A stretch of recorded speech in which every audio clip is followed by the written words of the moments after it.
One of the most profound things that I've heard you say was that the body prepares itself to die. That's the number one thing of what makes me not afraid of death. Not spiritually speaking. Like if you are someone who has no belief in an afterlife, I still feel like it's very comforting to know that the body is built to die. Most people were not hungry and thirsty, so they did not want food and water. Most people were sleeping a lot. Your body turns off the hunger and thirst mechanism at the end of life, hence why almost everyone at the end of life is not hungry and thirsty. So it prepares you by making you not eat and making you not drink. My goal with this episode is to make death seem a little bit less scary. And in doing my due diligence and scrolling through every single video that you have on the internet, I think you do a really good job of that.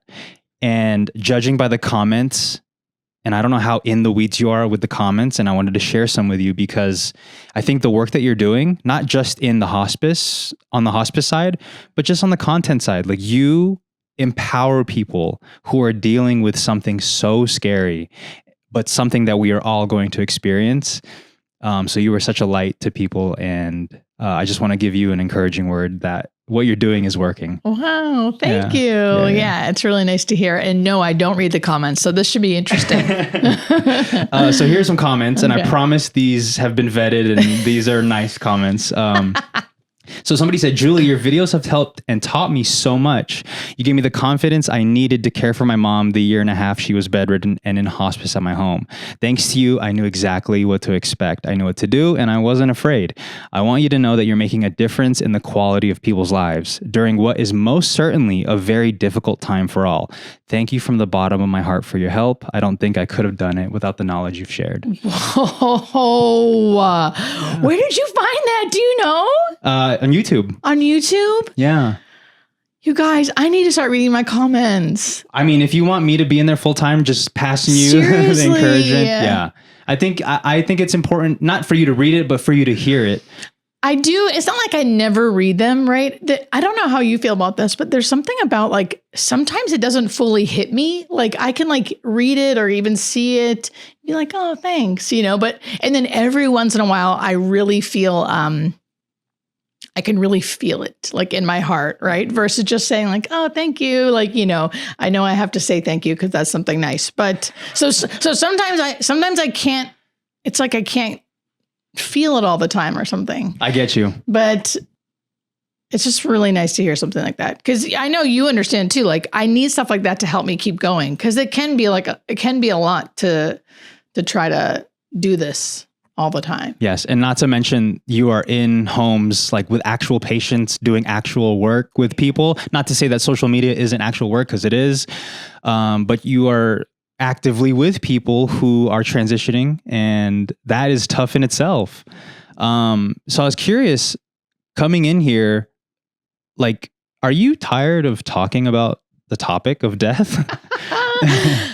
No, not really. I mean, I have a few passions in life, things I love to talk about. And one of those things is death and dying, and life, really, which I think it's kind of all in the same. And sobriety, that's another thing I could talk to death about. I mean, even since I've met you, I've probably mentioned it like 5 times because we're in Vegas. So there's certain topics in that I just really, really love. And this is one of them. So it can get a little old sometimes, but for the majority of times I'm in it to win it. Like I really believe in it, if you couldn't tell. So it's fun. What do you think? What do you think anchors all of that? Do you think it's that it's such a topic that people don't enjoy talking about, or is it just because of the patients that you've helped and you see like your work with them and how much it helps them? Like, what do you think is anchoring all of that? I think I really work at trying every day. Really like renewing this every day about why I started in the first place, which is just to educate about death and dying to decrease fear. And because I've seen so many amazing things over these past, 8 or 9 years that I've been a hospice nurse, like it helps me remember like why I started in the first place. And it's because people need to know the things that I know that other healthcare professionals know, because I think it will really help change the way we look at death and dying, which I think we really need to. Yeah, for sure. I was thinking about this as I was preparing for you to come here. I think it's so interesting that not everyone will be rich. Not everybody will play sports. Not everybody will like ever run a marathon or win a championship, but everybody will experience birth and dying. And those are the two things. And I've heard you speak so much about like this feeling of homesickness, which I'm an emotional person to begin with, but like, me too. I felt so connected to that because I have for the longest time have felt that, but I never knew what it meant or like, what do I do with this feeling of like homesickness? And when I heard you say like, when we die, you believe that we're just returning back to where we came from, which is it is so beautiful. And I just think that's why the work is so important because death is something that we will all experience one day, whether you like it or not. And I think if there are people here on earth like yourself who are helping people, whether it's through your encouragement or through physical, like actual helping, you guys deserve to be spotlighted, honestly, because you guys are angels. Thank you. And, it's amazing. The whole angel thing. Ooh, I am like, I'm not an angel, folks. Believe me.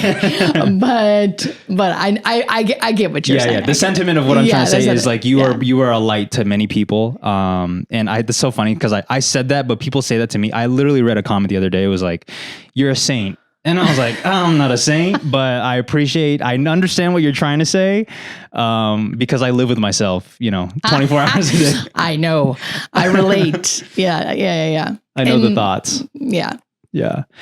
So before we get into all of your everything, how did you even get to where you are now? I heard that you worked in the ICU. Like, how did you get to the ICU and then transition to being in the hospice? Yeah. So I started my nursing career about 16 years ago. And initially it was like all ego driven, which I wasn't even aware of. Right. I was probably 25 and I Googled like best hospital in the country. And it was Johns Hopkins at the time in Baltimore, Maryland. And I was living in Pennsylvania. So I was like, there we go. That's what I'm doing. I graduated nursing school. I applied to their ICU position, which is like opposite of hospice, because I had a whole plan, right? I had a plan in my head of like what I was going to do. I was going to be an ICU nurse, go back to school for anesthesia, work in anesthesia, make tons of money. Like, everyone has these plans of like what their life is going to be. And once I started, I was in for a rude awakening. First off, it was much harder than I thought. It was scarier than I thought. I dreamt about nursing every single night for like 6 months. And by the time 2 years was up, when I thought I was going to go back to school for anesthesia, I was like, I don't know anything about anything. Like I've worked for 2 years. I feel like I blacked out this whole time. Like, what the heck? And that started me into this, like, do I even want to be a nurse? Do I like this? I don't know if I like this. I don't know if I like what we're doing. And then after like 4 years, I was like, people are dying. We're doing many good things. Don't get me wrong. ICU is a beautiful place and it's a beautiful place for many nurses and many people. It saves lives. But also we were doing a very poor job in healthcare at the time, really talking to people about what was happening to their bodies, to their loved ones who were, in a comatose state on a bunch of machines being kept alive. No one's saying anything about their age, their comorbidities, the fact that they actually had a terminal illness. It was all this like really acute, small things about like, well, their kidney numbers are looking better. Their lung functioning maybe is getting better. Meanwhile, they've been sedated on machines for 6 months in a bed. With, not to be gruesome, but it was gruesome. Their flesh rotting off, their toes falling off because they're dying for many reasons that I won't get into. But like those are the things we had to do to keep people alive. There was a cost to that, right? And I was getting fired up about like, what are we doing here? What is my role here? Why am I not saying something if I think this is not right? So I finally started saying stuff. And I wasn't saying like, during rounds, I just spoke up very sheepishly and was like, I think we should have a family meeting. Maybe talk to the family about what's really happening. And what I found was that everyone was thinking the same thing. Just no one was saying it. Everyone thought it was someone else's job. So that gave me the power to be like, oh, I have influence. I can speak up. I can advocate for my patients, even if that means that advocating for them means they die. And that's what I found is when I advocated, we had family meetings, the family finally heard the truth, turned off machines, and they died. And at first, that was really hard because I was an ICU nurse and I was like, wait a minute, what's happening here? You're supposed to keep them alive. Yes. And there's a story in my book where I talk about the first patient I did that with. I'll always remember him, always remember his family. And I remember like at the beginning of my shift, I was like, this is the day I'm finally going to talk about it. And I did. And we had a family meeting. And by the end of my shift, he was dead. And I went to my car and cried. Even though I knew it was the right thing, I was like, what am I doing? You know, I spoke up and now he's gone. But that is what made me be like, if we're all going to die, there has to be a better way. And I want to be a part of the better way. And I thought, I guess the better way may be hospice. I didn't really know. Right. So eventually it still took me a bunch more years. I was like in the ICU for far too long, to finally just take the plunge. And I basically just applied for a job, you know, and in hospice. And that started my journey. Was there a friend or a colleague of yours that was encouraging you down that route, or? No, not really. It was very gradual. I mean, I did ICU nursing, then I did like travel ICU nursing. I was trying to bounce around a little bit. And then eventually I landed into hospice, but I did see a few doctors who I felt like were very few and far between who are actually doing a great job at speaking to families about death and dying. And even just hearing those conversations made me be like, that's what I want to do. I want to be someone who's good at that. Yeah. So interesting. And was there, I know you said that when you would speak up in the early days that a lot of people that you would work with would agree, like, yeah, we should advocate more for the family.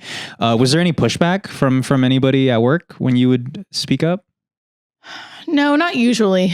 Really. That's what was most surprising. It was like, oh, we all were thinking this, just no one was saying it. Sometimes I would get pushback in my later on when I would be a little more aggressive to other healthcare workers who I would say like, hey, I think we should talk about how they're likely going to die, right? And then I would get pushback. Well, we never really know. We don't really know. And I'd be like, that's the pushback, right? I'd be like, I know what you mean. I know we don't have a magic 8-ball. I'm not God. I don't know when this person's going to die, but we are healthcare professionals who see this day in and day out. You know what I mean. This person has X, Y, and Z. They look like this. We've seen 100 patients like this. What happens to those 100 patients? Do they usually die? You're right. And then they're like, yeah. And I'm like, so we do kind of know. And we owe them that. It is our responsibility as healthcare workers to say the hard things, not sugarcoat it and go, well, you never really know. Yeah. Like, come on. So we know how this story ends. That's a hill I'll die on. Yeah. If you couldn't tell, I get fired up. But for the most part, I didn't get pushback. For the most part, I didn't. Because you were saying what most people were thinking. Yeah. Right. Yeah. Makes sense. So first month of hospice work, what is that? Like, how was that transition for you? It was first year. It was a full year of me being like, what? Like the transition was crazy. I mean, it was beautiful. That year was like one of my most beautiful years. One, I realized I did love nursing because I started that job being like, this is it. Like, if I don't like this, like, I think I'm getting out of nursing. This is like killing me. No pun intended. But that first year it was like, oh, this is great. I'm so happy I actually like being a nurse. And then it was like really learning how to do less, right? As an ICU nurse, we are taught to like do more. And it was really a fascinating year to see how much the body really took care of itself at the end of life and how well the body knew how to die and how little I had to do. And for the most part, there's still many things. Sometimes you still do many things, but just generally seeing the magnificence of it all was life-changing. It was beautiful to see. I mean, that sounds so crazy, right? It was beautiful to see how death worked because in the ICU, it is much different. Death in the ICU is much different than a gradual, slower death, natural death. You're dying from something, but you're allowing the body to naturally do it. It's so much different, and it was so beautiful. Yeah. I think one of the most profound things that I've heard you say was that the body prepares itself to die. And I think to me, that gives me peace, because if that is if death is going to, or if my body is going to help death become a little bit easier. Of course, there are other circumstances that you can't control, but generally speaking, if your body will succumb to the death, then what a beautiful thing, right? And like if you're able to see it from a bird's eye view, because you're not the family member and you're kind of the third party, so you could see it for what it is. I think that was what gave me peace. It's like, oh yeah, my body knows what to do when it's time to go. Yeah, that's the number one thing of what makes me not afraid of death. So there's a lot of spiritual things that make me not afraid of death, but not spiritually speaking. Like if you are someone who has no belief in an afterlife, I still feel like it's very comforting to know that the body is built to die. That was the most comforting thing. Like the biology of death to me was shocking because I had been in healthcare already for years and years and years. I thought I knew not everything, but pretty much. No, I just felt like I did not know what I did not know. I did not know the body was built to die. And I think many healthcare workers don't know that. And that was the first thing that made me be like, our bodies are amazing. Nature is amazing. And I felt so much comfort in knowing like what you said, like my body will help me when it's time. So you didn't have this perspective as an ICU nurse? No. Yeah. No, not at all. Not at all. I had no idea. Interesting. I had no idea. And so what experiences in that first year were you experiencing that made you think like, oh, this is the natural course of a body? The same things, like I saw almost everybody going through the same few things, which was most people were not hungry and thirsty. So they did not want food and water. Most people were sleeping a lot. That's the first two main things. And then I would round with my doctor, this doctor that like basically saw all these patients all the time. She was the most amazing doctor ever. Her name was Dr. Anna Cartmel. She started explaining to the families that your body turns off the hunger and thirst mechanism at the end of life. Hence why almost everyone at the end of life is not hungry and thirsty, because the body knows it's dying, and the body knows the drier they are and the more the drier and what's the word? I mean, basically the more dehydrated you are, the better you actually feel. So it prepares you by making you not eat and making you not drink. Now, if they want something, of course, but most people don't, at least not as much as they used to. And then calcium levels rise, so you sleep all the time, because so many people say, I wish I could just go to sleep. I just want to go to sleep and die, right? That sounds the most peaceful. That happens a lot. People will sleep all the time, not eat and drink. Sleep all the time, not eat and drink. And then, of course, all the things where like the phenomena that happen, visioning is something that happens in so many people at the end of life, where they start seeing dead relatives, dead loved ones, or talking to people who aren't there, giving them comforting messages. I didn't think that stuff was real. And I have a spiritual belief, and I still didn't think that stuff was real, right? But then when you see it so often, over and over and over again, it's like, hey, I don't know why it's happening, but I can just tell you that it happens and it's helpful. Yeah. Can you speak on the deathbed? Is it called deathbed phenomenon? Yeah.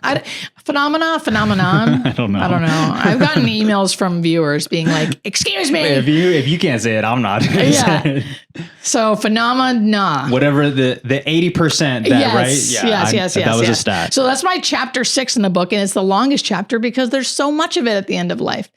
And they think around 80% of all people dying will have some kind of visioning. That's just one of the things you can do. And visioning is when, like I said, you start seeing dead relatives, dead loved ones, old pets who have died sometimes, and they're always comforting. So people always ask me, well, do they see scary stuff? To me, if they're seeing scary stuff, it's not visioning. Visioning is very specific. And coming from an ICU nurse who has seen delirium, I've seen ICU psychosis. I've seen oxygen-deprived brains and what they do. Right? A lot of people think that's what it is. It's low oxygen. They're on a lot of medications. They're confused. That is not how visioning looks. Visioning is clear. They're usually alert and oriented, and it doesn't happen right before they die. It happens usually a few weeks before they die. And if anything, it works as a timeline for hospice nurses. Like if I have patients who are willing to tell me, because a lot of patients don't want to tell you, they feel embarrassed. But if they're willing to tell me, hey, I'm seeing my dead dad who's been dead for 10 years, he's coming to me and saying everything's going to be okay, that tells me as a hospice nurse, this person's probably going to die in about 3 weeks. And they usually do. And that's just one of them. The other ones are like the rally's a big one. So that's called terminal lucidity. That's in 1/3 of all patients. So that's every third patient will experience this for the most part. And that's when they're looking very, very sick, very, very ill, like they could die any day. And then suddenly, boom, burst of energy. And they, have a really, really good day. Maybe they start walking, talking, eating. And sometimes they can last for a couple days. It's usually only a few hours to about a day, but then they die shortly after. So it's like that last hurrah, And do you explain that to the family, like that this is what's going on? Or do you just let them enjoy this burst of energy? I try to explain before it happens. I usually try to explain the phenomena that they could possibly witness before they witness it. Because I have had to be the bearer of bad news for people who are having rallies. And it's like, I definitely will still do it, but I'd rather like tell them about it beforehand versus being like, hey, I know they're having a great day, but just prepare yourself. They might die. I still will always do that because I think it's fair so they can actually enjoy that last day. But I try to do it before. Yeah, just to give them a heads in up. Case, yeah. And I think that's why I hear all the time about visioning, because I educate about visioning before they tell me. And 9 times out of 10, because I say, hey, one thing you might notice is them talking to people who aren't there, talking to dead relatives or old pets that have died. And I think because I mention it, that gives them the in to know it's okay to talk about it. So then they'll go, oh my God, that's already happening. Or like, he just did it last night. Whereas before, when I didn't mention it, when I was first nursing, like first into hospice nursing, I almost felt embarrassed to like mention something like that. So they didn't tell me about it. Yeah. But once I started telling people about it, then everyone was sharing with me their experience. Yeah. Yeah. It's so funny that there would be some hesitation, I guess, at the beginning to like mention what's going on. But honestly, I think if I had a loved one who was on hospice, is that the right way to say it? On hospice or in hospice? No, on hospice. On hospice. I would want to know everything about anything, like even if, and maybe because I do have a spiritual belief that there is an afterlife, and like I have many beliefs, right? I wouldn't be surprised or shocked to hear that my loved one is seeing somebody or talking to somebody, or even I've heard you say like people even get physical and like are reaching out for loved ones. So I would want to know all the things. Yeah. I wouldn't ever be a skeptic. Do you ever come across patients or loved ones of patients who are skeptics of stuff like that? Definitely. Yes. I read the room. Yeah. I feel like hospice work is a lot of reading the room. I still will give all the information I think is necessary. Sometimes I can tell though that like if I'm, I still give the information, but I give it in a way that I think the family, I'm reading the room. So if the family is very like mechanical or they've made it clear that they don't believe in anything, I just talk about it like it's a symptom that might be happening, because that's the truth. I don't actually know what it is, but just so you know, if they start talking about their father who has died, 10 years ago, it's okay, specifically if they're not agitated by it, right? Like, because a lot of times what we'll get is a phone call saying, you need to medicate my dad.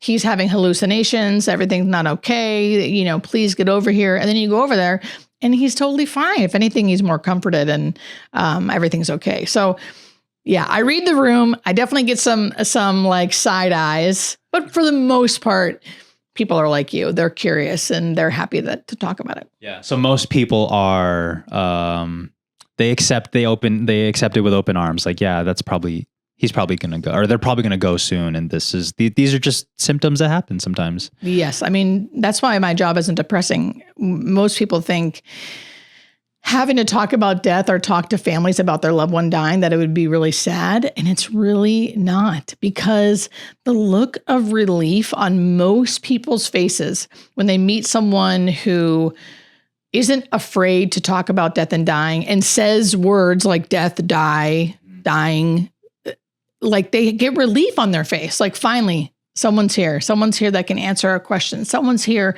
that isn't afraid or makes it awkward. Yeah. Tiptoes around what's actually being said. Yeah. So it doesn't feel depressing. It feels like, what a gift. Yeah. I thought that was interesting in the journal, Nothing to Fear journal, how you try to get people comfortable with death, dying, the words, right? Like not tiptoeing and using words like they're going to, I don't know. They're going to pass away is a big one, which all of that's not bad too. But I think it sounds so harsh to say like they've died or they're dying. But I think it sounds harsh because we never say it. Yeah. But I think if we said it more, it wouldn't feel so like, oh, that's harsh. Yeah. Because if this is the first time that you're hearing it in a long time, then I could see why it could come off as harsh. I've heard you talk about this story so many times, and I apologize if you are over speaking about it. But it's so fascinating to hear about the patient that you had that who you thought was going to die. And then she had like another 3 to 6 months, right? Yeah. My miracle story. Yeah. Yeah. Can we I talk love talking about it. Okay. And I know what's great too is like whenever when you were asking that, I was thinking like, oh, I wonder which one, because I have a couple, which is so great. Okay. So my miracle story, and I'll give you the twist at the end, because I've always started out at first telling the story, calling it my miracle story, but I left out one little piece of it because I was afraid of what people would think. So the miracle story starts out as me getting a late admission. And this is why I'm no angel, right? I was like irritated, like, oh, I have to work late. Oh, and I went to this person's house and they came from the hospital in an ambulance. And right away I could tell, right when I saw this person, she was actively dying, which means she was unconscious. She had changes in breathing, changes in skin color, like all the things to show me as a hospice nurse that she's going to be dying soon. Okay. And the way she was breathing, I thought she would die that night. She was young. She had young children in their 20s. And I could tell that they didn't know what was happening because they were asking me about like, when's she going to wake up? When's she going to get PT? Meaning physical therapy, meaning like, oh boy, they don't know what's going on. So we got her settled in the room. And good news is usually during the actively dying phase, people don't need much because their body's taking care of themselves. Right. So she looked comfortable. And I was sort of like, now I need to go talk to the kids because the kids need to know what's going on. So I prepare them about, listen, I think your mom is dying and I think she's going to die tonight. So please call your family, call friends, like whoever, everyone needs to come over tonight, whoever you want here. I'm going to try to stay as long as I can because I had a ton of paperwork to do. And I really thought she was honestly going to die like within the hour. So I was like, I'm not going to leave. I have a lot of work to do anyway. I'll just sit here. I'll be here with them. So I sat there. She looked really comfortable. Again, for anyone who's like a hospice nurse, they know what I mean when I say like she was cyanotic, which means blue, right? Which is normal. It's okay. But that means that she is not oxygenating. Her brain is not getting oxygen. Like her brain is she's probably brain dead. She's probably going to die any minute. That's what she looked like.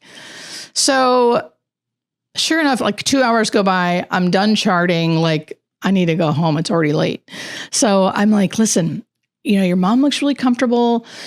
Family's on the way. I do need to get going. But whenever she does die, because I was preparing them, like she's dying probably tonight. Like you make sure you call us when she dies. We'll come back here. We'll help you take care of everything, yada, yada. They're like, okay. So before I left, I went back into the room one last time just to check on her. And before I left, it was just me and her. And I don't really do this, but I like put my hands on her bed. And I remember like closing my eyes and being like kind of talking to her, like I hope you have a like beautiful journey or like a good death. Like, she looked really comfortable. And I was just sort of like, I hope you're okay. And in that moment, I got this flash. Okay, which I'll talk about in a second. This flash of this thing in my mind that I quickly ignored and didn't even think anything of it for it was like a millisecond. And that's it. I left. Okay. So I go home and I'm thinking about the family all night because I'm like worried about the kids. And I'm like, it's just like a sad thing. It was very quick and it was sad and she was young. So the next morning when I woke up, I checked my phone to see like who did the death visit. That's what it's called. When someone dies, someone goes and does the death visit. I don't see an email. So I'm like, what the heck? Who went out to see this family? I call the office. No one went because no one called. I'm like, no. And like not one part of me was like, oh, because she lived. I was like, oh, they must have called 911 or something happened. I don't know. So I called the family thinking like, what happened last night? And the son answered and he sounds super happy. And I'm thinking like, what the heck? So I'm like, hey, how'd the night go? What happened? You know? And he goes, oh my gosh, Julie. Yeah, mom slept through the night. Again, like in my non-angel head, I'm like, eye roll, like she didn't sleep. She's dying, you know, she's unconscious.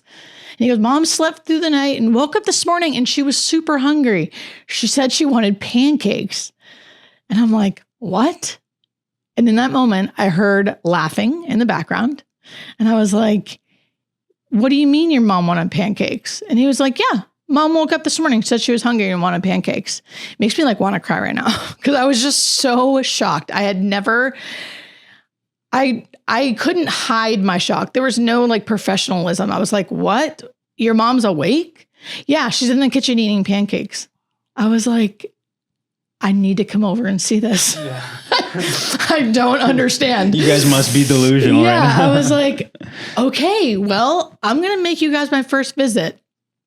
And I go over there, like race over there because I honestly can't believe it. And there she is eating pancakes, laughing with her daughter. Everyone, and she was walking. She walked and is eating pancakes.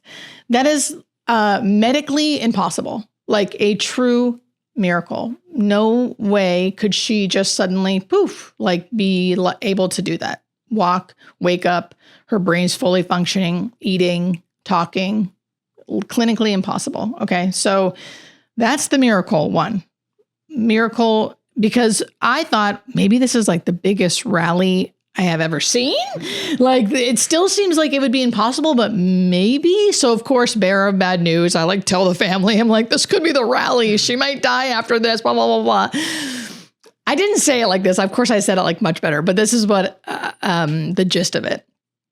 But no, she lived for 3 months and well for 3 months, walking, talking, eating. She did eventually die again, but for 3 months, she was with her children and had like a beautiful last 3 months. And the part of the story that I didn't tell for years, I just told that part, you know, the time I witnessed a miracle, I called it. But the part that I never told until most recently is that I think I saw an angel. Like, I don't even know if I believe in angels. I guess I do because I think I saw one. Because that night when I was by her bed and I got that like vision, it felt like it was like this vision was given to me of her bed with her laying in it and this huge being. So like I would say as big as like a car, like if a car was like upright. Okay. So it was huge, like almost definitely to the ceiling, if not like the ceiling wasn't there and it's like towering over her. And it looked like almost like a big old statue, like this huge, powerful being that didn't really say much, but just made me feel like this is mine, meaning this, her, like she is mine. And I've got this. And like power, like it felt like a powerful being. Not for 1 second did it feel scary, but it didn't feel like soft and angelic like I thought angels would feel. It felt like this big, powerful being that was like taking care of her. And it was very clear in the moment that that's what was going on. And that's the message that was given to me. She's mine. I've got this. Not really even acknowledging me per se, but it's like the thing or the angel or whatever gave me like the vision of what was actually happening in the room. Now, again, like I said, I'm not one to like really even believe this or think about all those things, right? So when that happened, it was very easy for me to pretend like it didn't happen and act like that was my brain doing it. That's what I just did. But then the next morning when she was up and eating pancakes and then lived for another 3 months, and I thought I witnessed a miracle. I mean, that's not medically possible, right? It made me think back to the vision that I feel like this thing gave me. And I don't know what made me eventually become like brave enough to share. I guess because a lot of people would ask questions and people were always so curious about like why I had such a belief in other things, right? And it's like, I've had these experiences and that's what's shaped a lot of my beliefs, but I never shared them on a public level because I also want to educate about medical things, right? So when you start sharing like things that are not medical, things that are unexplained, I feel like it can take some credibility away from you. And I didn't want that, right? So for at least 2 years on the internet, I didn't share about it. And then eventually it came out. And of course those videos go viral because they are interesting. They're fascinating. Yeah. Did you ever share this with the family? No. Never. I never do. Because I know I talk openly about this stuff on the internet now, right? But hospice nurses are nurses. We're not necessarily talking about like all the warm and fuzzy things. We're talking about like, did you poop today? Like, how's your pain? So that's the dynamic a lot of times. And I didn't see them much after that because they ended up not being my patient. So I saw them for the first couple of days, and then another nurse went in and like was with them for the last 3 months. Yeah. And I don't think even if they were my patients every day, I don't know if I would, unless they said something to me. If they say something to me, then maybe I would. That's your in. Yeah, that's my in. But if they're not, you don't bring it to up myself. Yeah. Do you ever leave room?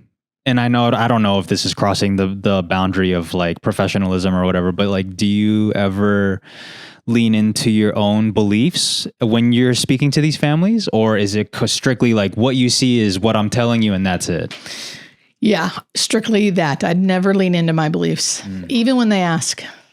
Interesting. I always say, I don't know. Yeah. Because it's hard to, I guess, prove some of this stuff, right? Like, but your experience is so powerful to me. I mean, that's why people are so compelled by the story, because it's like, that's an insane, like, I've never experienced anything like that. And to experience, if I felt like if I experienced that, I would be nonstop talking about it, because it's like, I don't know, it's powerful. I do nonstop talk about it, but when it comes to families, if we're really having a discussion and they truly ask me, I will definitely tell them. But generally speaking, if someone's like asking me because they're kind of like, I don't know, I always want to connect with the truth. And the truth is, I don't know either. I have beliefs. I have my experiences. But I don't really know.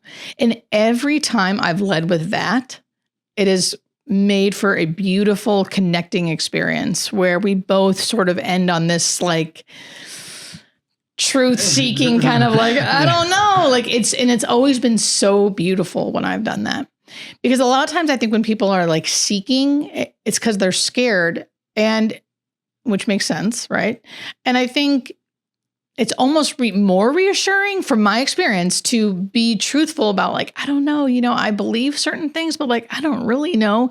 There is something that has really helped me there. People connect to that versus me being like, you don't need to be scared because God's got you. And I believe there's an afterlife and like every once in a while, like I said, I'll read the room. So like if they're obviously on the same page as me, it's nice to connect that way too.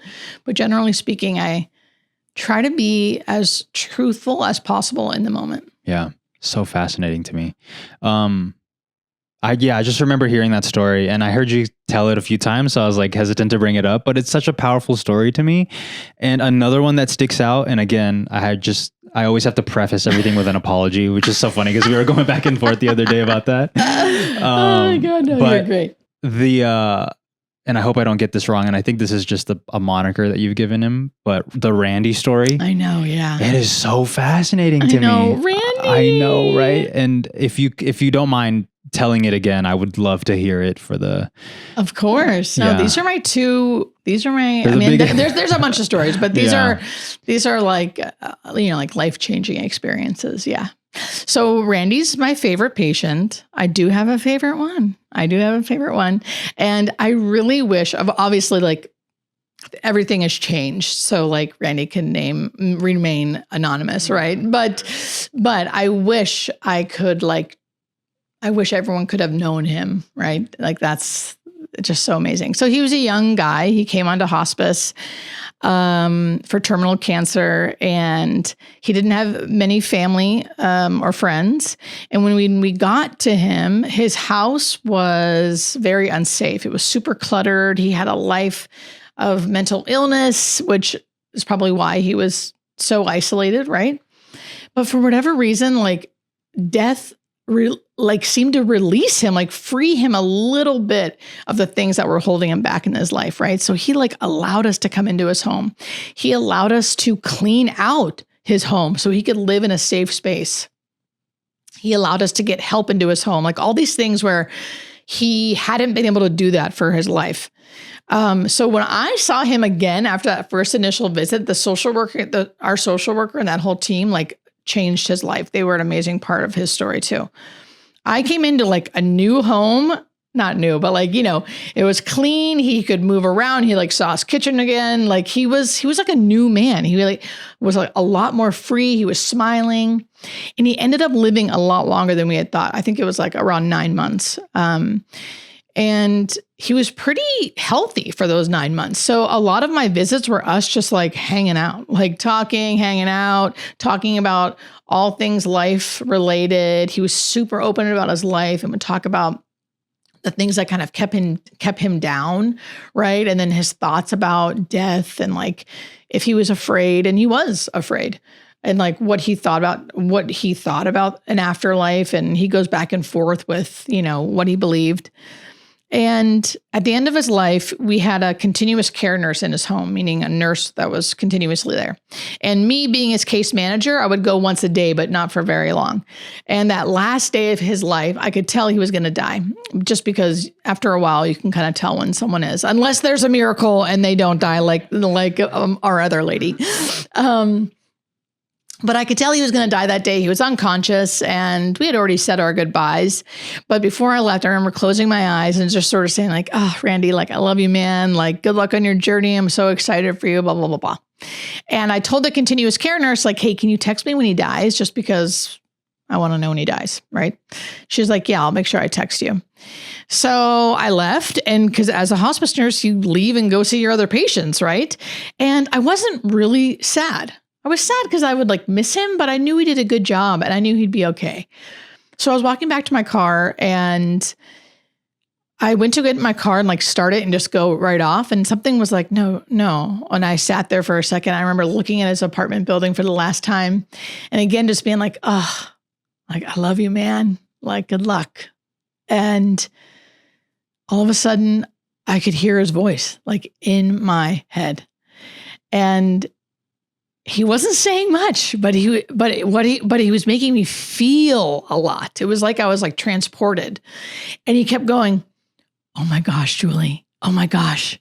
Just like that. Like the reason why I say it like that is because that's how it felt. It was like he was smiling and wide-eyed and almost whispering like, "Oh my gosh, Julie, if I only would have known. If I only would have known how good this is. Like I would not have been so afraid." And to be super transparent, he actually only said, "Oh my gosh, Julie. Oh my gosh, Julie."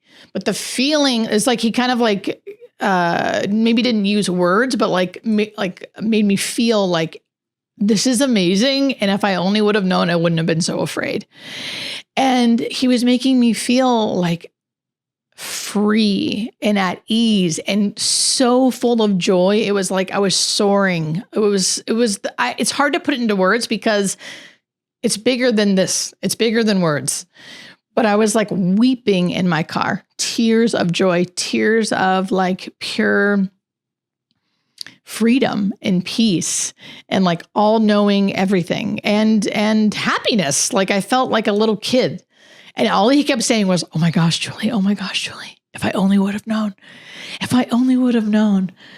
And the reason why it was so powerful is because I knew he wasn't free in his life. I knew he didn't have this type of freedom. And he always talked about how he wanted it. And now he was having it. And now he was like released from that, right? And I was just weeping and weeping in my car. And then all of a sudden, boom, it was done. And I was kind of like, oh, like kind of back into this like heavy world, right? Because then which I didn't even realize I wasn't in until I was back in it. And I was like, oh, like wipe my tears. Like, what the hell was that? You know, like very kind of shell shocked. And in that moment, my phone beeped and I checked my text and it was the nurse inside. I hadn't even left the driveway that said, you know, Randy just died. And I thought, I know. I feel like he just showed me what it was like to die and how beautiful it was. And I didn't say any of this to her because I didn't know the lady and I didn't know what just happened, right? And I didn't tell anybody except for my best friend, Jenny, that day. She's the only person I told, but I didn't tell anybody for years. And I didn't know if I'd ever tell that story because again, I don't know why that happened, right? And that's stuff that hasn't happened to me since. It didn't happen to me before. But so many people were asking me like, why aren't you afraid of death? Why is your book called Nothing to Fear? Why, you know, where does this come from? And it comes from many places. It's not just that one story.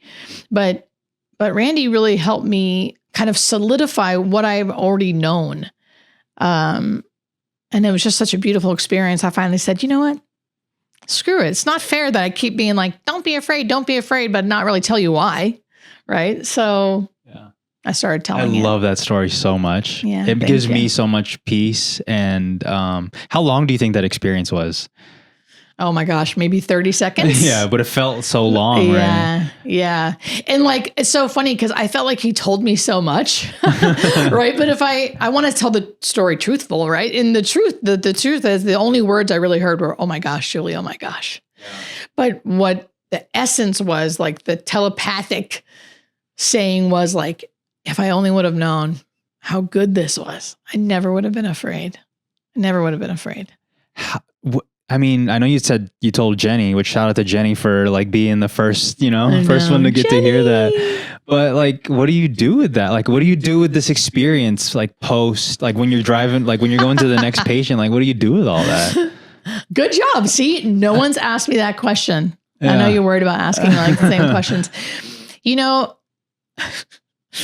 For a long time, nothing. I mean, nursing is, and I'm sure other nurses will agree with me, you really do have to compartmentalize like all these things. I left there, I dried my tears, left there and went to my next patient and like had another experience with that patient, right? Like I don't always have these like really profound experiences, but even little experiences, even someone holding my hand and saying thank you feels almost just like the big Randy experiences. I think it's all connected. It all matters. And as a nurse, you do, I mean, at least for me, I do have to really learn. I have really learned the skill of like, you move on to the next thing. And it's only been over the years that I've really been able to kind of take it all in and kind of compile the things that I believe and why do I believe them and what experiences I had. To kind of look back and go, oh, wow, that's why I have these beliefs. That's why I feel the way I feel. Yeah, it's not like in the moment. For sure. Yeah. I mean, I don't know. I think my journal would be so thick, like full of thoughts and like memories of these experiences because, and I thought what was so profound, I can't remember what you were talking about, or I think somebody asked you like, what do you think our purpose here is? And you said, it's like the connections that we make. Yeah. The connections. I don't want to put words in your mouth, but it was something around, and I felt so connected to that because anytime I have walked away from an experience that is changed my life, it's always because I felt so connected to this person or the experience or whatever. And hearing all your stories, like it's just connections with these people and your experiences. And I think the way to get there, to get that connection is through speaking the truth, which is why I like for an example with that, like when I say that, like, what do I mean? Right. And what I mean is so often there's like really scary emotions or uncomfortable emotions that people don't like to feel or acknowledge at the end of life. because you feel afraid. It's unknown. You don't know what to say. It's uncomfortable. You want to get out of this uncomfortable feeling or make someone feel better, right? And what I have found is if you can allow yourself to just sit in the uncomfortability and say the truth of whatever it is, that is when you connect. And that is when you have like really beautiful experiences. Like this, like I think this story is in my book somewhere. Maybe it's just a video. I don't know. But like this woman who was really cold to me. We were talking about wanting to be liked, right? So this lady was really cold to me. And I don't like that. Like, I want people to like me. I want to like win you over. Right. And it was just her. She had no family there, which is unusual sometimes for hospice patients, but she answered the door and she was the patient. And I could tell right away, like she wasn't having any of me. Like she was not warming up to me.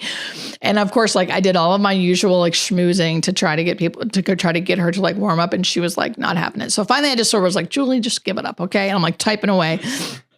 I'm like, just tell her what she needs to know. Like, it's fine. Not everyone needs to like you.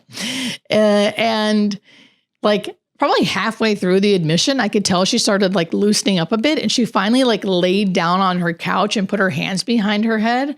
And I'm like typing away. We had like kind of gone through most of all the things that I needed to get. And now I'm just like doing my charting and stuff. And all of a sudden she's looking up at the ceiling and she goes, I've been a Christian my whole life, but am I really going to like take my last breath, close my eyes, wake up and see God? And of course I stopped typing because I'm like, is she actually asking me this? And then I like look over and she's looking at me and I realize like, this is not a rhetorical question. She's actually asking me. And she had said she's a Christian. Okay. So I know her beliefs and everything in me wanted to be like, I have all the answers for her, right? Like, this is my chance to get her to like me. Like, I know what I think. We probably think the same thing, blah, blah, blah. Like, I can say all the things. And something inside me was like, no, just say the truth. And then I was like, well, what's the truth, right? And the truth is, I don't know. I know what I believe, but I don't really know. I've never died. So I just looked at her and I go, I don't know. And thank God, she, in that moment, I think recognized the truth and looked at me and started laughing and goes, and just laughed. And then I laughed and she goes, well, I guess I'll find out. And I was like, I guess you will. And then we both laughed so hard, we started crying. She gets up off the couch. She hugs me. Now we're hugging, crying, laughing together. And all because I wasn't afraid to say the truth. And I know we all have our own truths, right? But like generally speaking, we don't know what happens after we die. Whether everything that we think is a belief. And that's been one of my most profound experiences and one of my most profound life lessons is speak the truth. Whatever your truth is in that moment, speak it. And if the person's willing to, they'll meet you there. And that's where like you can get this crazy, amazing connection that you'll remember forever. I'll never forget that lady. And I did win her over. You did. Yeah. I was going to say. With the truth. If you didn't win her over with that, then I don't know. Yes, the truth set us free. So yeah, it was amazing. It was amazing. Do you feel like it's hard sometimes to get yourself to admit the truth in these scenarios with as much experience as you've had?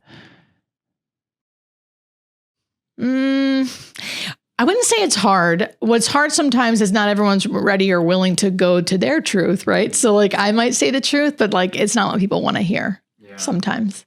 So most of the time, it's a wonderful connecting experience. Sometimes you're met with people who like, we're not going there. And I still feel like I owe it to them as a healthcare provider to give them the information I think they need. But it's just not always wanted. So it can be hard, but I try my best to really do what I think's best for everyone. Even if it feels really hard and like not welcome. Yeah. Do you maintain relationships with the family after the loved one passes away? I really wish I would have because I don't work full time now, right? So I only work per diem, which means, I work a lot or a little depending on the month. And because I work per diem, I don't get a caseload, meaning I don't have the same patients all the time. I do a lot of admission work, which I love, but I don't really maintain this like long-term relationship until they die.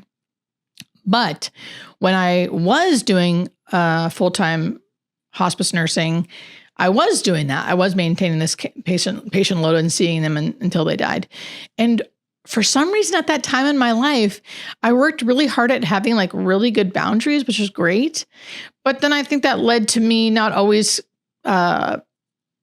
keeping in touch with families. I guess that's a long-winded no. I don't keep touch. I haven't kept touch. I think I do regret that a little bit. I do regret that. But of course, like I still like acknowledge that their loved one died and still did things like that. But I didn't like go to funerals. But there are a few families that I am like, oh, I try to find their house again. And I'm like, and I can't find them, but I would love to. There's a couple of families that I've like really thought about. Yeah.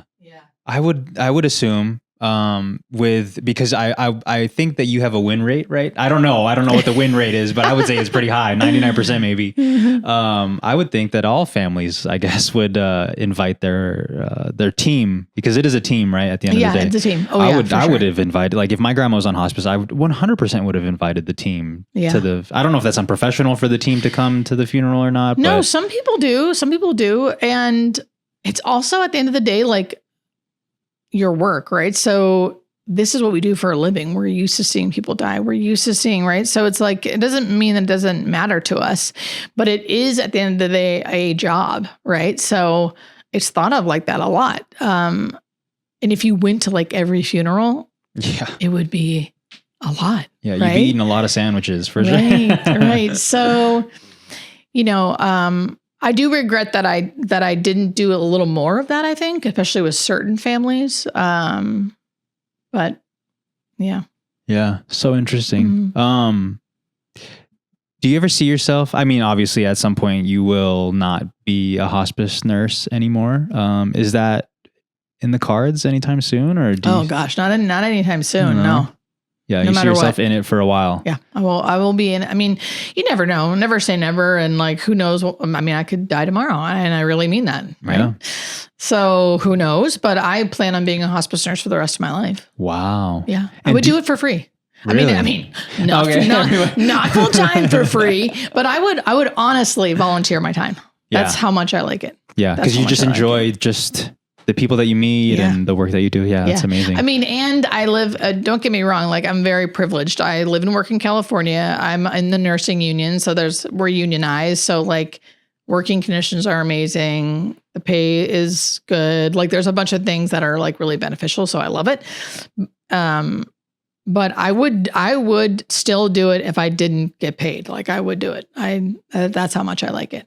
But I think I also love it because I don't do it full time. When I did it full time, I had a different experience. I still loved it, but it was a lot like a job. And it was a lot like, I don't want to go back today. Like there was a lot of that. But with making my own schedule and doing when I want to do it, it is amazing. I will do it till I die. Yeah, I heard that you even turn off your work phone and you don't touch it unless you're on. I do not touch it unless I'm on. Yeah. That's why I never do anything private. Like now I get like messages like, can we do private consulting stuff? And no matter how much money, I would not do it for any amount of money. Literally, I would not do it for any amount of money because I don't want to be at someone's beck and call. I wouldn't be able to hold good boundaries.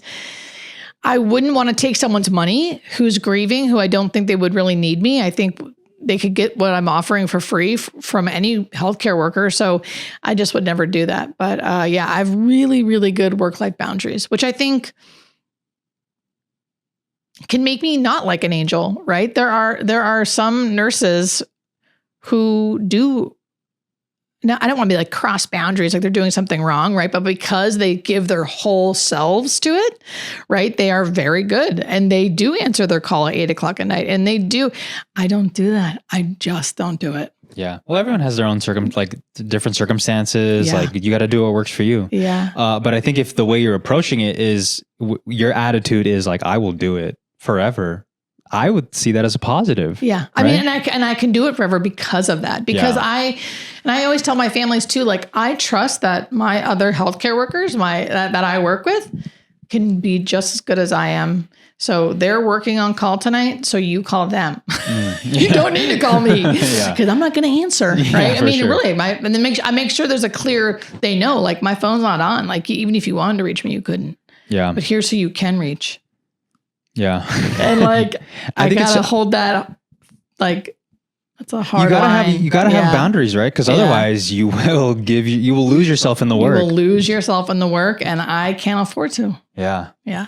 For sure. Mm-hmm. Do you, when you think about family members of yours or people that you love or your best friend, Jenny, like, if they were ever had to be on hospice, like, what are things that you look for in a team? Oh my gosh, that's such a good question. So I have a whole YouTube video about this, PS, anyone listening. So you can always go to my YouTube channel because I think it's really important. And it's in my book, actually. So know that hospice is a business. People are going to try to get you to go to their hospice usually. And you don't have to pick a hospice right away. So just the first one that you see or that you talk to that comes to your house to, like, see if your loved one can be on hospice or not. I feel like a lot of times we act as a hospice company like we're your company. You can sign on. Like, well, but you don't have to sign on with them. You can say, oh, no, actually, I'm going to look at a different hospice and then maybe I'll come back to you, right? So you can, like, check out different hospices. It's a lot more work, but you can do that. Okay, so please know that, number one. Two, there's going to be a give and take with hospices. Larger hospices, I feel like, are more like a well-oiled machine, and they might be able to offer you a lot more because they're a large hospice, right? They're like a big company, but it takes a little bit of, like, that mom and pop small business feel out of it, right? But the mom and pop small business could be really, really great because they are small and, like, you're going to call and it's going to be the same people every day, right? But they're still trying to get things up and running. They might not have as much to offer as the other ones. So it's going to be, it's hard to know until you try them out. I would actually ask people around you who've been on hospice. I would ask, how do they manage pain symptoms if they are out of control, or any symptom that's out of control? What are your steps that you take to get those under control? Because you need to have a hospice company that's willing to do multiple different things over time to make sure you're comfortable. Yeah. So there's a lot. I mean, I could go on and on, but there's a lot of things. Is there an immediate red flag in a company that is like, this is not somebody you should work with? Anyone who's trying to get you to be on their hospice. Yeah. There are hospice companies, and, like, I get it. I don't think they're really being, like, that shady, but it's a business. So, like, the first hospice company I worked for, they were great. They were great. They were wonderful. And the doctor that I worked with was the most amazing doctor, but they were still a business. It was for-profit hospice.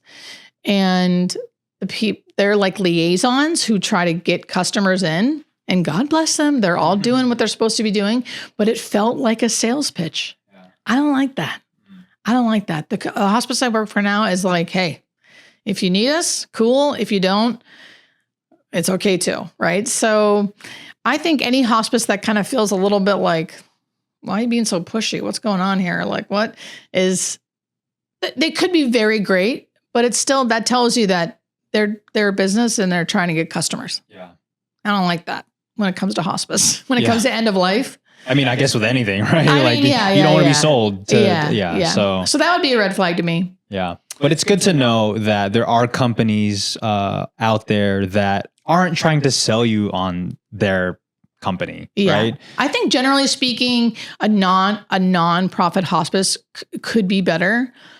Because they're literally not there to make money, right? Versus a profit one. I mean, generally speaking, they all have to operate the same because Medicare is the boss of all of us, right? So, and with nonprofit, you might get a little less. It's hard. It's a very gray area. And if you're not happy with your hospice company, if they are really doing you wrong, or you really feel like they are not caring for your loved one, switch hospice companies. Yeah. I know that's such a pain in the butt, but really, you got to do what you got to do. If they're not, it's worth it to it's worth it. Yeah. It's worth it. It's worth it. Yeah. Like, if there's any signs of you, like, not enjoying any part of this process, then you should pack it up and leave. Yeah. Yeah. But I will say, and this is I could like talk about this forever. Could you tell?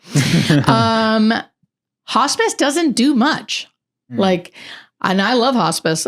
Oh, I touched the mic. Sorry. I love hospice and I work for hospice, but we don't do much. It's like 80% the family's doing, 20% hospice. Like we're not in there doing all the heavy lifting. We're not in there changing your loved one. We're not in there giving the medications. You are. Yeah. And that's how all hospices are going to be across the board. So I know everyone's situation is super different. And the fact that you said that hospice, the team, they're not there 24/7, right? So it falls mostly on the family. Yep. And I've seen you make videos for caregivers specifically. But like, what are, I guess, because I know a lot of caregivers are listening to this right now. What are like the top 3 to 5 things without knowing their specific situation? Like how should they be approaching care for their loved one? Asking for help.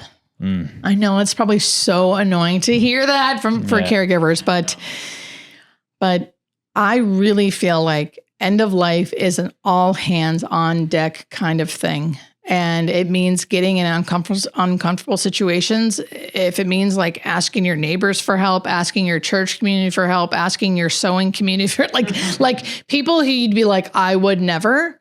I think it's time to say, you have to, like, you cannot do this alone. And I know because that's my personality too. I'd be like, easy for you to say, like, there literally is no one. I know I would say that, but I know I have a lot of cousins. I know I have aunts that would help me. I know I have neighbors that would help me. I know I have friends that would help me, that I just have a hard time asking. So you got to ask for help. Okay. So that's one. If you can afford, I always say, like, now is the time to also shell out money. If you have any money somehow, anywhere, shell it out to get help. I'm a big component of not doing it all on your own. Yeah. So if there's any money anywhere, use it to get paid caregivers or some time off, something. If there isn't any money, I get it. And try to use your hospice social worker or any social worker that you can find to help you try to find things in your area to help relieve you of some of your responsibility. There's really great organizations kind of scattered around the US. I wish I could think of the name right now, but there's I don't know how to say it. Nuns? What are nuns? What's a group? What are a group? Where do they live? Nuns? Where do nuns live? Don't nuns live somewhere? Probably, yeah. Oh my gosh, I'm not doing this place the justice, but like there's a group of nuns that are all around the country. I can hear my aunties yelling at me right now. Right? They know the name. Yeah. That give free medical care. I've met them. They are amazing. One of my videos about their organization went viral. They probably were like, what the hell? Who is this? But because I met her because she was like dressed in a full getup. And she was working her butt off caring for this patient. So 1 and 2 are kind of together. Get help somehow if you can, okay? And just know that I think preparing for the worst and hoping for the best, right? So knowing that like your person's going to be bedbound. Your person is likely going to need changed and clothed and bathed in bed, right? So how do you do that? Can you do it? Is there a plan for that, right? Like these are things I think we need to start thinking about now. So if you're caring for someone who is not bedbound yet, know that if this disease progresses, as it probably will, they're going to eventually be bedbound. And then what, right? So like thinking ahead, planning ahead, not to sound cliche, but like watching my videos, like I have so many how-to videos, like literally how to change someone in bed, how to clean someone in bed, like how to find a caregiving cert, like all the how-to stuff. I know I'm being very general. That's okay. But it's hard because you don't know the situation of what you're trying to answer. When you hear me say that as a caregiver, what do you think? You can be honest. Like when someone says to you, like, get help, are you like eye roll? No, I don't eye roll because I know that's right. Yeah. I know sometimes the easiest or sometimes the right answer is the simplest. Yeah. And you want the hack. Right? I know. Everybody wants the hack, but sometimes there isn't a hack and it's really as simple as get help or find help or all the general. There really isn't a hack. Yeah. I mean, and really, it's really hard being a caregiver. So tough. Period. Like the uncomfortability you're feeling, the exhaustion you're feeling, there isn't an answer for that all the time. Yeah.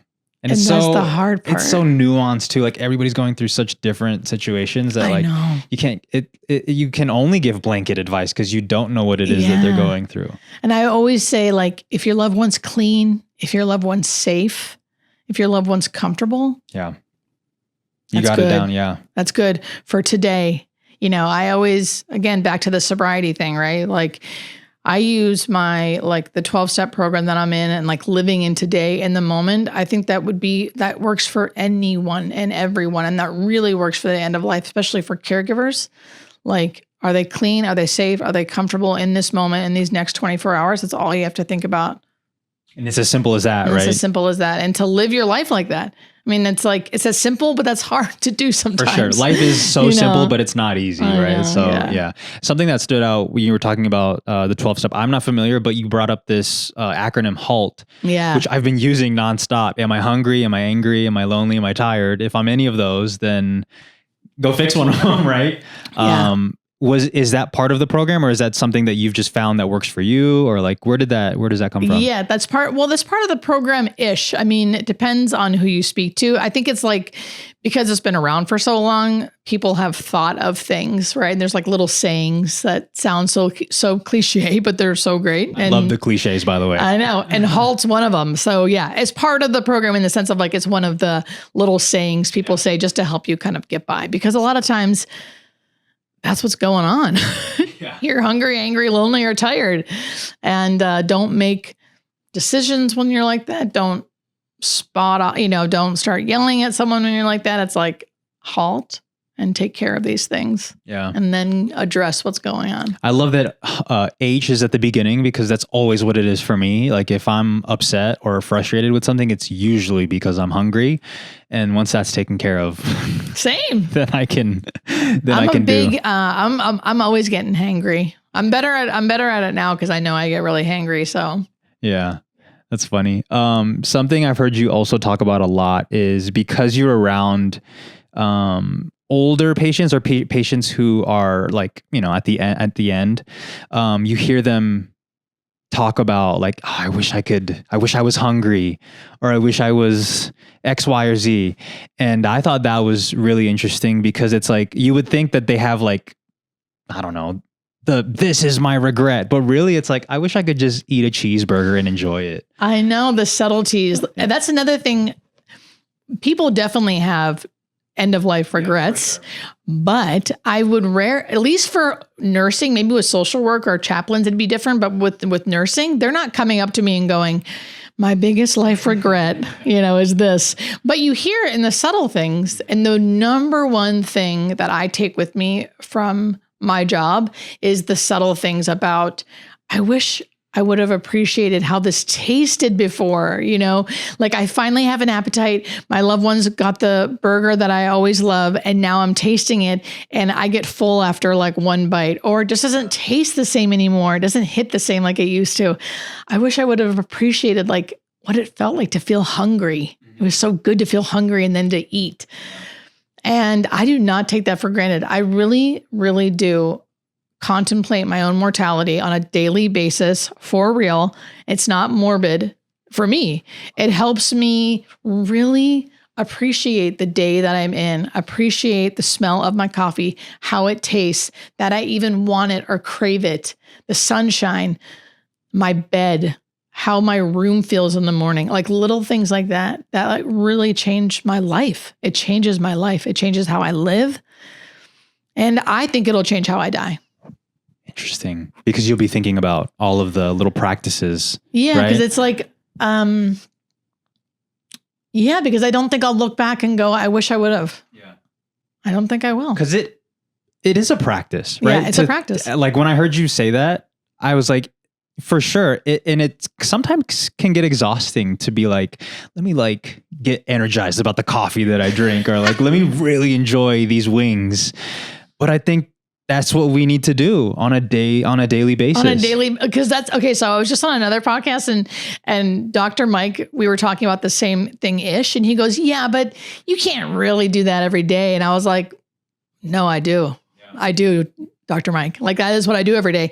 And it doesn't actually feel exhausting for me, because it's like, it doesn't become exhausting because the mindfulness around it. It's exhausting if I have to do it. Of course, I have a higher power and I believe in God. So not everyone does. But when I, Julie, am trying to like white knuckle my way through being grateful, that feels exhausting and I can't do it. And I don't feel grateful. I'm like annoyed that I have to even try to, right? But when I can like calm myself down to something, to me, it's something greater when I connect myself to this thing that I think is greater than me, or like if you want to say your higher self or the ocean or the universe, whatever it is that kind of makes you feel more connected to yourself.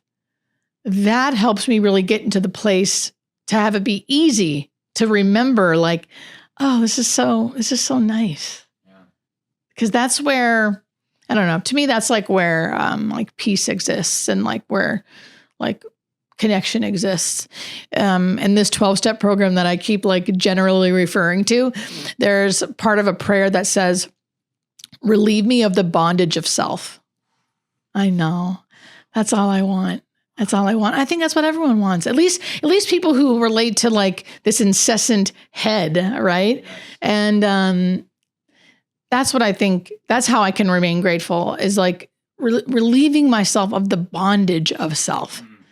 And then it helps me kind of get more into my heart, which helps me appreciate the taste of my coffee. Yeah. And like the fact that I can get up and walk. For sure.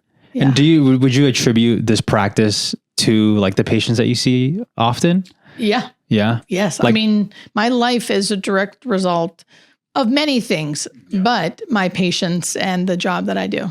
I honestly, wholeheartedly feel so grateful that like this is my life, that I get to meet all of these people that I meet.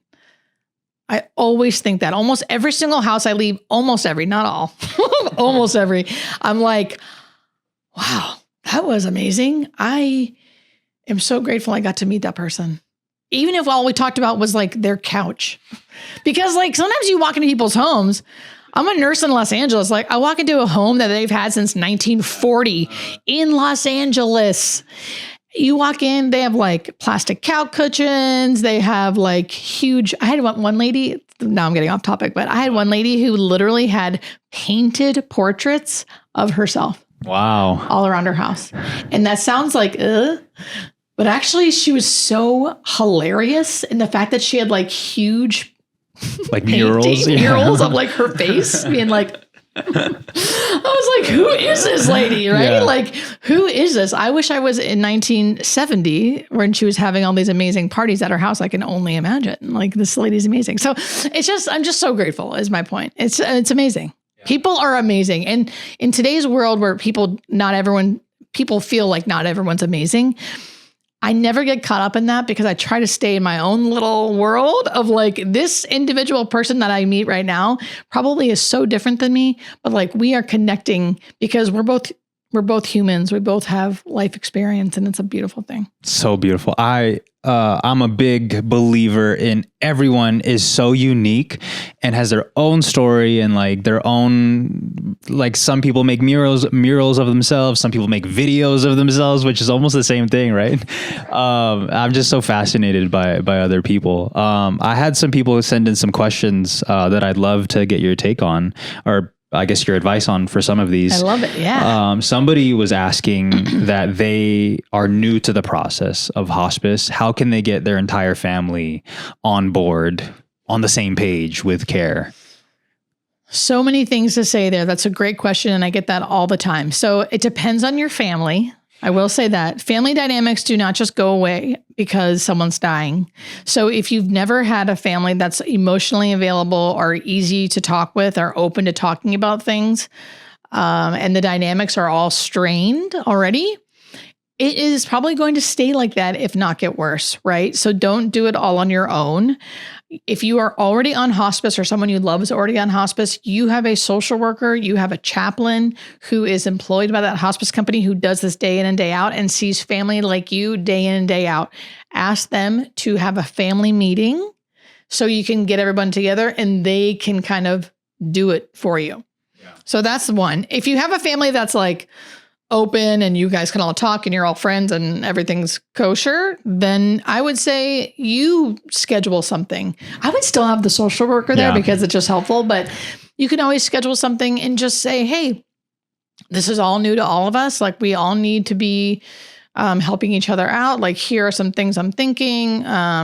It depends if you're the patient. If you're the patient, there's a lot of things to talk about, how you want your end of life, what you want things to be like, who's going to help you.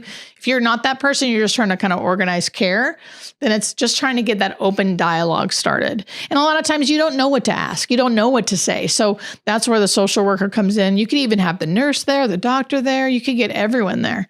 So the more you work with the hospice team, the more they're going to work with you. If you don't keep asking questions, they're going to kind of go, okay, I guess his family's got it, right? So I would keep working with them as much as you can. Ask all the questions. Ask all the questions. Yeah. Be the squeaky wheel. Yeah, for sure.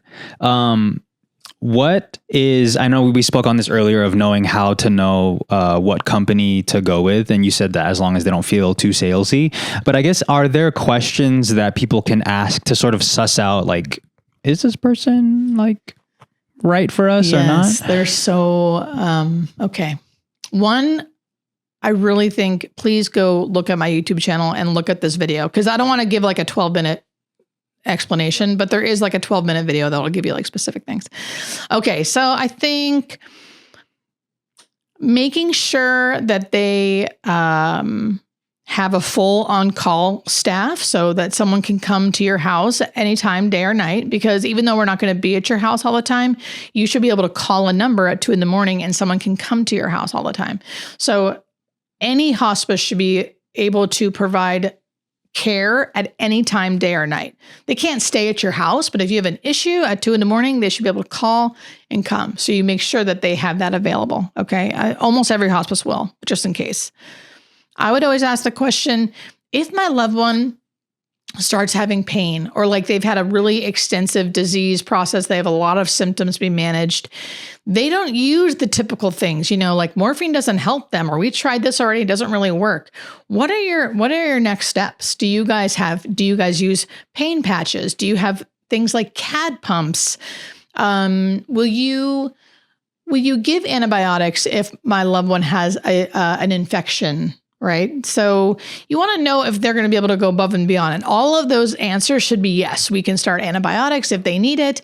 Yes. If the usual pain medicines aren't working, we have several other things we can try. We can do patches. We can do CAD pumps. We can get an on-call pharmacy to do X, Y, and Z. There needs to be more advancement, because a lot of times some hospice companies will just keep increasing the typical thing we usually, and a lot of times it just doesn't work. So it's like they need to be able to do more things than just the basic stuff. I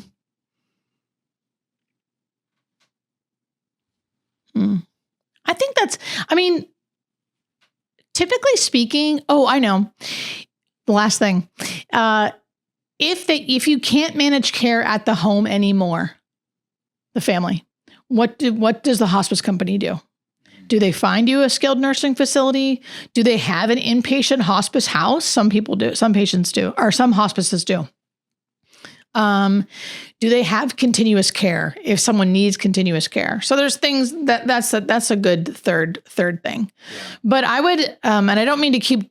I'm really not just trying to like push my YouTube channel. No, go to everybody. I swear to God, everybody go to Julie's. It is a gold mine. But there is just like. I'm giving you long-winded answers, but it is like a very specific thing, and where you can actually like check it off so you can know exactly what to ask. Yeah. On my channel, there's a video that I think it's probably labeled like what to ask your hospice company or how to pick a hospice company. Yeah. I I couldn't encourage people more to go to your YouTube channel. I don't feel like it's a plug. Like it is a resource in a way that I so deeply wish that I could be for other people. Cause many people ask me all kinds of medical questions that I kind of just was like, this is what I did. Yeah, this is what I did. Which was great. Yeah. Thank you. I didn't have the medical background that you have. So, I wish I could be Hospice Nurse Julie on YouTube, but unfortunately I can't. I can only lean on like my personal experiences. Some of them were like very janky and like I was just sort of figuring it out as I went. But I think the thing that I did lean on without even knowing it was, is my grandma safe? Is she comfortable? And is she clean? Yeah. And that was the checklist without even knowing what the checklist was. So yeah. When I watched, there was a video that you made, I can't remember what it was called, but when you were like going through it, I was like, I did all those things. I guess we figured it out, right? Without some help. So you intuitively knew. Yeah. But it's funny, like when you lean on your actual care for a loved one, how much all of it is already intuitive, right? So yeah. I don't know, this is less of a question and more of like somebody wanted to get your take on it. They said, hospice nurse support after your loved one dies. The company we worked with was horrible. They claimed to be there for us and offer support after my son died, but we haven't heard from them since. They got paid and we don't feel like they genuinely care about families. That's so hard. Yeah. Yeah. I would say, of course, I don't know this person's actual experience, but generally speaking, hospice companies, our hospice workers, at least, I don't know about the company, but the workers who are working there generally do care. But when someone dies, it's not that they don't care, but it's kind of like our job here is done, right? And we have a bunch of other patients that we're still caring for, right? And there's a whole other part of the hospice company called the bereavement services that are supposed to then take over and help the family for the next year. Some hospice companies are better than others. Like some hospice companies have amazing bereavement programs and some have like one person working and they're calling them and going, how are you? I'm so sorry to hear, and so it depends on the hospice company. But I would say that I bet most hospice workers, I know they care, but I mean, once someone dies, they're involved, but very, very little, very, very little. Yeah, I know. And I think we could do a better job at remembering that, like, hey, we were just like part of their life for 9 months. And now we are just on to our next patient, and we need to, I'm sure there's some hospice companies that are better than others at doing that. But just from my experience, it is somewhat normal for people to kind of keep on going. Yeah. Cause I mean, I know. I didn't even know that that was a service, like when your family member dies or when you're loved or when your person dies, like there is a service that can, be with you for the next year to sort of help you transition. Yeah. Each hospice company should have that. And I say that because Medicare, again, as our boss, every hospice company, if they're getting money from Medicare, should be doing all the same things. And Medicare says we have to have bereavement services. So again, some hospice companies beef it up a little bit and like are better at that, but it's not your team that you're working with. It's like a bereavement team, right? So it's not even the same people. So it can feel, you just were vibing with these people for like the last few, however long. And then you kind of get, But I get it though. Like that's, the people that were in there with their specialty, like you don't really like, maybe emotionally, sure, you would need them, but their professional, their skills are no longer needed, I guess, in that moment. Yeah. So, and I think sometimes definitely, I know me, I mean, probably not me now because I'm not so overwhelmed, but when I was a full-time hospice nurse, you're really overwhelmed. You have like 50 million things going on in your head and someone just died, right? So it's like you do your best to like be here, but then be here, so no, there isn't an excuse. It's hard. I want to validate that person. It's hard. It's awful. If this person has the energy, I would call that hospice company. Yeah. and say like, what's up with your bereavement services? Yeah. For sure. You probably For don't sure. want to because you're already not happy with them. But Yeah. like, yeah. Yeah, I get you. A couple more. How has tech played a role in your job? Whether it's tech that has helped or tech that you wish existed to make your job so much easier? Oh my God.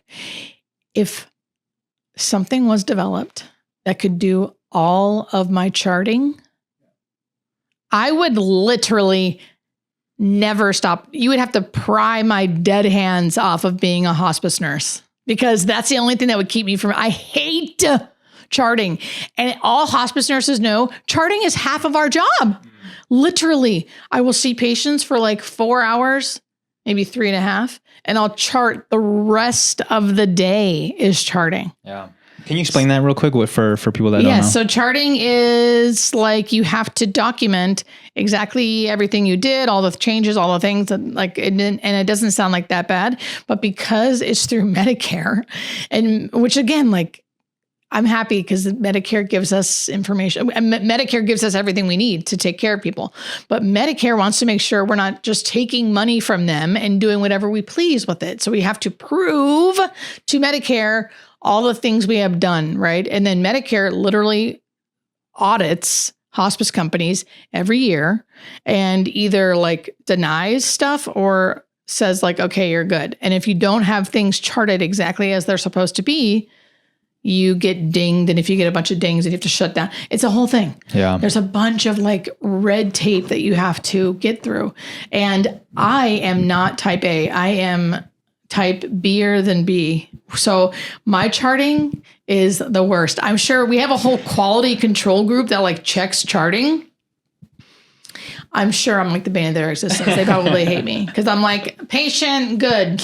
Yeah. Next, because I hate it so much. Yeah. So can someone please just develop that for me? What do you think that would look like? I don't know. Yeah. It'd be hard. Yeah. Because it has to be accurate, Yeah, right? it has to be accurate. And I don't know. That's not my forte. I'm like a grandma. I know I'm like on social media, but I still feel like a grandma when it comes to tech stuff. Yeah. Yeah. But something needs to happen because we would have so much better patient. We would be with patients so much more than just worrying about charting. Are you thinking about charting? We don't have to do this on the record, but are you thinking about charting as you're like helping? Like, oh man, I got to write all this down. Sometimes. Yeah. And it's tough, right? If you could remove that fully and just be there. That fully, yeah. Well, I don't think about chart. Like, what I think about is timing because I know how long it takes to chart. Yeah. So when you're doing an admission specifically, it's called an SOC, a start of care. Admission charting, at least for the company I work for, some companies would be different. Companies I work for would be at least 4 hours. Yeah. 4 hours of creating a chart. Like that is not a good use of my time. No. Someone else should do it. Please, dear God. Yeah.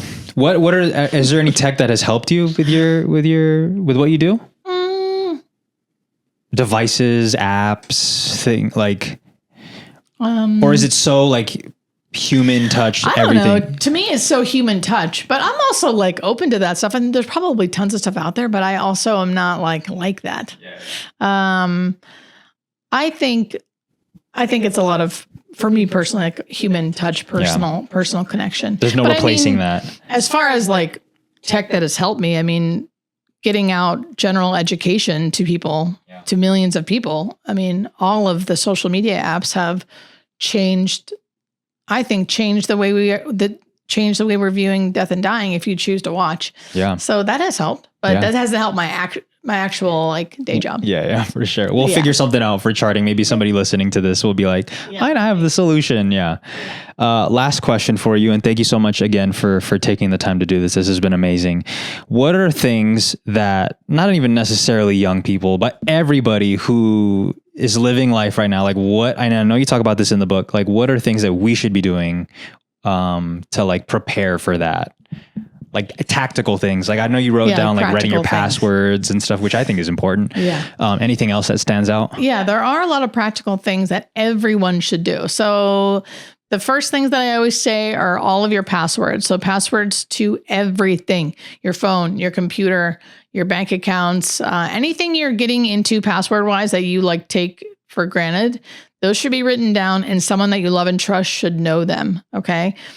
I think you should also tell people now, like start thinking now. Do you want to be buried? Do you want to be cremated? Do you have a certain thing, like anything? Do you want your body donated to science? If you do, start looking into that. You're never too young to have this stuff figured out. And you don't need to, I mean, I think you should have it all written down and legally put it in advance directives.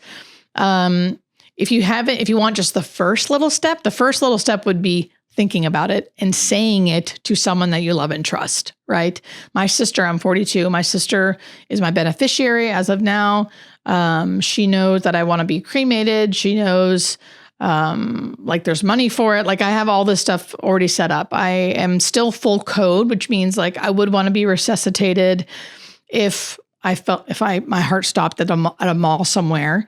But that would change the older I get. So you need to think about that kind of stuff. Like you can fill out paperwork saying like, yes, resuscitate me, put me on machines, do trial tube feedings. If I can no longer eat, how long do you want those things to be going on, right? Is it for a month? Is it for a week?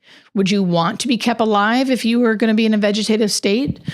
This all sounds, even me saying it, I know some people are going to be like, ooh, but it is so important to talk about it. And if you are too afraid to talk about it for yourself, talk about it for your family. Because you're not going to be the one having to worry about it if you're gone, right? Or you're in the vegetative state. They are. So you are helping them by having this written out somewhere. I think you should have, of course, do it in an advance directive. That would be the legal way to do it. But a lot of times that in itself makes people not do it. Yeah. So if that's getting in your way, then at least talk openly about it with the people you love so they don't have to make the decision if the time ever comes. They already know because you've told them. Yeah. Are there dedicated professionals to being your guide to all of this? Yeah. Lawyers can help. So there's lawyers, there's people who do notary. They can do be the witness for things. I'm a good resource now. But there is videos about specifically what to do. In my book, in my journal, there's there's literally step by step, this is what you do. Here's who can help you with it. Here's the kind of lawyer you would need if you want a lawyer. So it's a lot of work. It is. It's a lot of work, which is why a lot of people don't do it, which is why I think the first step is to vocalize it. Yeah. Talk about it. And if you don't have a family that's going to be arguing, then making it legal is important, but not crazy important, right? But if you have a family that's going to be arguing, then you want to make it legal. So you say, look, this is legally what they said. Yeah. But only you guys know your families, right? So. Yeah. Okay. Cool. Last thing, and I feel comfortable saying this to you because of, I guess, the whole topic of today. But if this was your last podcast that you ever did, I guess what would you want to tell people that either follow me or follow you, or people watching this, when we're long gone? Well, I think it's a good one. Mom, I love you. No, I'm just kidding. Keep the pause, by the way. Yeah. Sorry. I'm all edgy. What would I want people to know? I think I want people to know that learning about death and dying will decrease your fear. And if you decrease your fear, you take something that can be so scary and you can make it really sacred. It's a time that none of us want, but we may have to go through it. And if we do, you will not regret making a moment that is still so sad, right? Still so sad, but it can still be so sacred too, something you'll never forget. So learning about death and dying decreases your fear, which I believe helps you live better and die better. So good. It's almost like you wrote a book or something. Thank you, Julie, for doing this, guys. Nothing to Fear and the Nothing to Fear journal available everywhere you can get books. Highly recommend it. Julie, plugged it up throughout the whole episode, but her YouTube channel is a wonderful resource. A channel that I wish that I could create, but I just don't have the background. Thank you so much for doing this. I appreciate it. This part probably won't be on the pod, but we have a gift for you. No. Yeah. So we have made these pins inspired by my grandmother. Really? Yeah, and we wanted to give you some along with some stickers Can and I look? stuff. Yeah, of course. Oh no. In loving memory of Grandma. Yeah. We have a bunch of them. So we got some from you because you said your nieces were in town, and I'm assuming you have some family. So we got a bunch of goodies in there for you. Hopefully that's enough. If not, It's enough. It's enough. We got some stickers and stuff. So her favorite ever thing was Yes. animal crackers and goldfish. So we made this. Animal crackers. Yeah. You guys. Yeah. Your So those are for you. grandma. Yeah. Did you call her grandma? Yeah, I did. Yeah. So those are for you. Thank you. You're welcome. You guys are so sweet. So great. We also got you a card. We don't have to open that now, but I mean, actually, you don't have to read the card now. But I would Okay. love for you to see what's inside the card. Okay. Because I can't wait for these pins. Oh my god. you can read the card. You don't have to read it if you don't want to. It's not that important. What's more important is what's inside. Okay. So that's for you. Oh. And we got you some Jersey mics. You guys really did your homework. Yeah. We had to. You're Julie McFadden. We got guys. to. Yeah. Wow. So you can enjoy a Diet Coke with your Jersey mics and watching The Office. So Who are you guys? Thank you so much, Chris. You're welcome. Seriously. yeah, This is so much more than I ever expected. that's what we like to hear. Yeah. the number one podcast I've ever been on. There you go. Yep. Let's go. There you go. Thanks, Julie. Voice. Wow. Thank you so much.